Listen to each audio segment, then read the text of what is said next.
Welcome back, builders.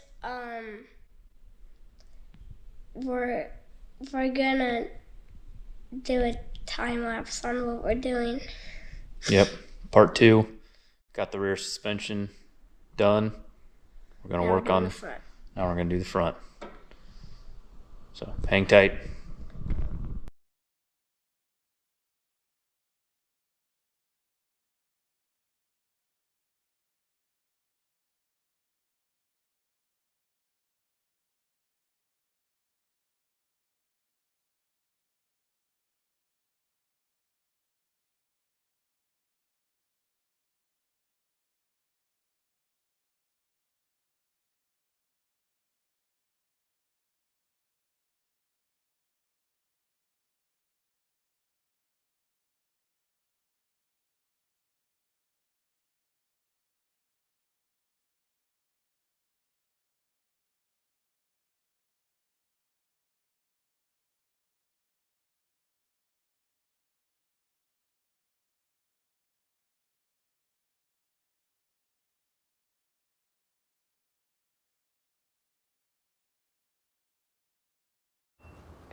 All right, so we got partly into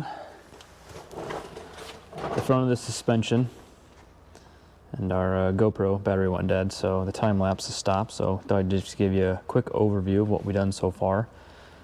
We got shocks out, springs out, front sway bars disconnected on both sides. We're at the point now where we need to put in the new springs, which we have ready to go, but we need to do the bump stops here. And so far we haven't really done much for reading instructions other than watching a YouTube video that kind of walks through, that was put together by Clayton Off-Road.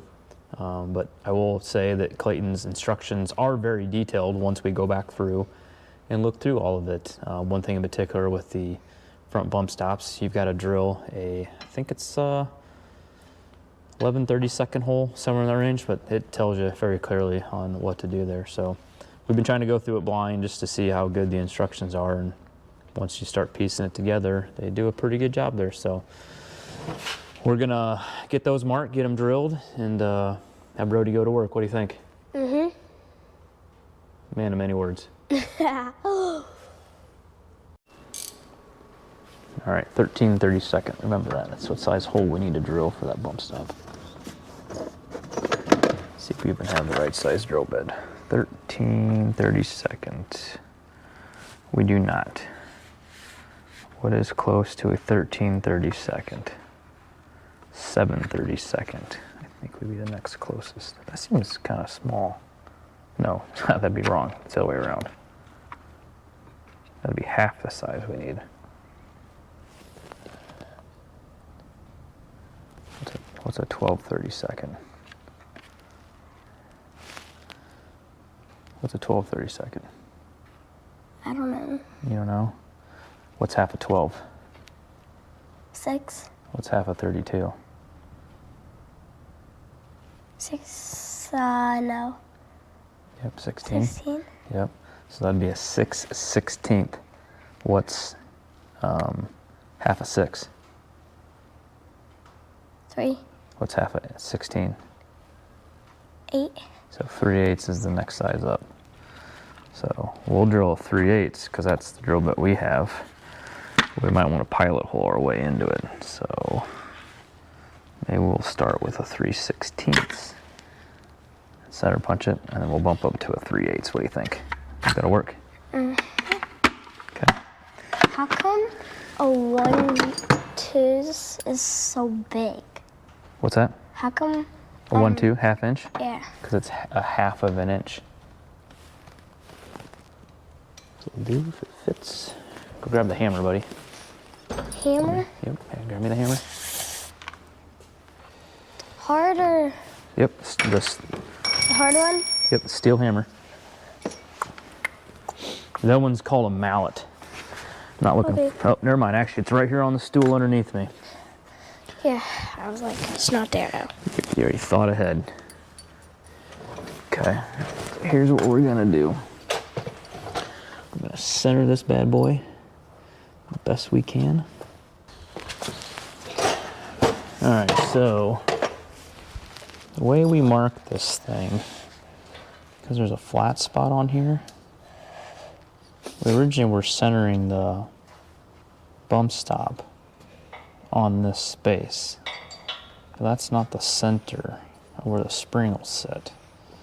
So assuming it's perfectly round, it's 3 3/4 of an inch. So we marked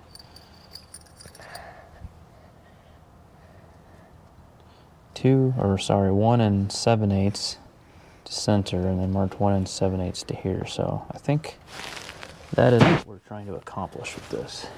I think there'll be plenty of room. It just kind of looked funky the way it's set there, so we're gonna drill it, see how she does. You can always weld it, fill it in, drill it again later.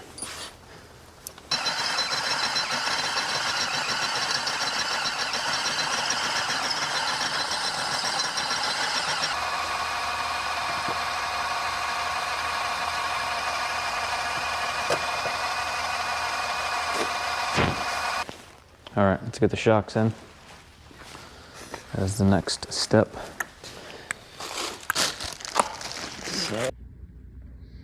Okay, we ran into a fun one here.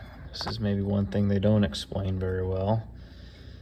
The passenger side, we're looking at the Jeep from the underside looking up, but the passenger side upper control arm bolt on the chassis side, you can't get it out with the exhaust. The cat pipe is literally right in line with that bolt, and no matter how hard we try to pry the cat over, there's not enough room. There's 2 more inches of thread engagement here that needs to get out of the upper control arm, and there's only about 1 inch of clearance, and we can't move this thing 1 inch. So I think we're going to be loosening the cat from the exhaust manifold and trying to get more room.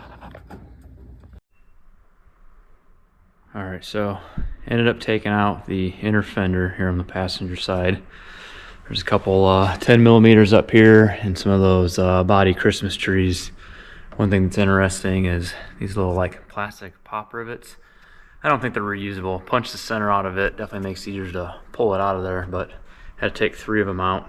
Probably gonna have to buy new ones of those, put them in, or find something else to attach that. But I had to come up here and disconnect the bolts on the catalytic converter, and then gave me just enough room that could get a pry bar right here on the cat, push it over enough to be able to get the bolt out on the control arm here. So we got it loose. We're gonna get the new one back in, get the bolt back in, we'll get the cat tied back up and tightened.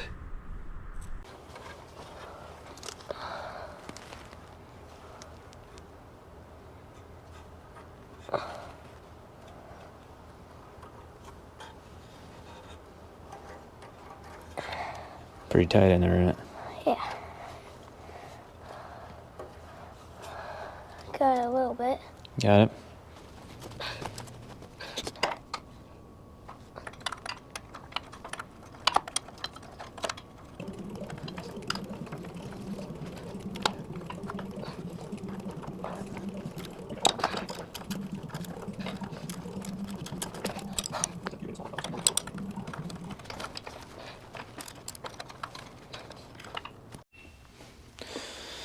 All right, I think we got to a point where we've got everything hooked up.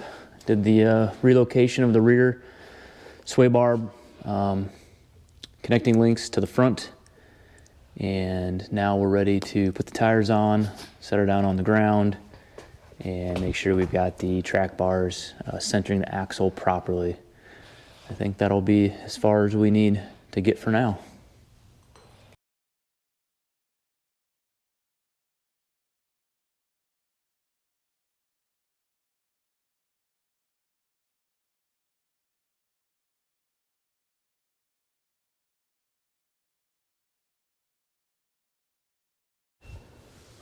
All right, we got the tires back on. Suspension's on its own weight. Things look like they're a little bit better as far as clearance. Still a little bit tight on this front bumper. We met the do some modifications there other than putting a new bumper on altogether, but